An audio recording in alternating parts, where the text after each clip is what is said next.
बहुत दिन पूर्वरु एक घंच जंगल थिला जेउठारे समस्त प्रकारर प्राणी बास करुथिले। एही जंगल सबुज एवं प्राकृतिक सौंदर्य पई प्रसिद्ध थिला, किंतु एही जंगल रे गोटिए विशेष जिनिस थिला। एठारे थिबा समस्त प्राणी भगवान शिवंकर भक्त थिले। दिने जंगल रो मुख्य वृद्ध हाथी घोषणा कला, एही वर्ष आमे समस्ते महाशिवरात्रि पर्व को बहुत बड़ उत्सव रे पालन करिबु। समस्त प्राणी बहुत खुशी होई प्रस्तुति आरंभ कले।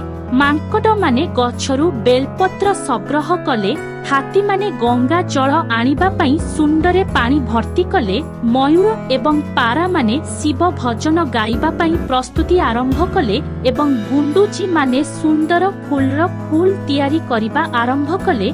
सिंह जेतेबेले एही घटनार खबर पाइला, से कहिला, मु एही महाशिवरात्रि रे भगवान शिवंकु मोर उच्चतम गर्जन करिबी। एहा सुनी समस्त प्राणी खुशी हेले। महाशिवरात्रिंक दिन जंगल मझिरे अवस्थित एक पुराना शिवलिंग सफा करा जायथिला।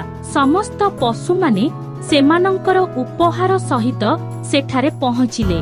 हाथी जल अर्पण कले, मांकड़ बेलपत्र प्रदान कले, पारा एवं मयूर सुंदर भजन गान कले, गुंडुची माने शिवलिंग को फूल रे सजाइले, सिंह पूरा बल सहित गर्जन कला। एही कारणरु समग्र जंगल प्रतिध्वनि कला। समस्त पशु माने निज निज अंगरे भगवान शिवं को पूजा करिबारे व्यस्त हेले। समग्र परिवेश भक्ति भावरे परिणत हेला। पूजा सरिबा मात्रे आकाशरु एक सूर्य आलोक देखागला एवं भगवान शिव निजे देखादेले। से कहिछंती, तुमे समस्ते एकाठी देखाइथिबा भल पाइबा एवं एकता पाई मु बहुत खुशी। मु तुमको समस्तंकु आशीर्वाद करे जे एही जंगल सर्वदा निरापद एवं समृद्ध हेब।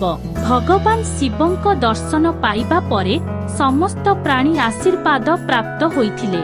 से प्रतिज्ञा करिथिले जे प्रतिवर्ष से समान भक्ति और प्रेम सहित महाशिवरात्रि पालन करिवे। शिक्षा एही कहानी रु आमे जानू जे जेतेबेले समस्ते प्रेम एवं एकता सहित कौनसी कार्य करंती, भगवान निजे प्रसन्न हुंती एवं आशीर्वाद प्राप्त हुंती।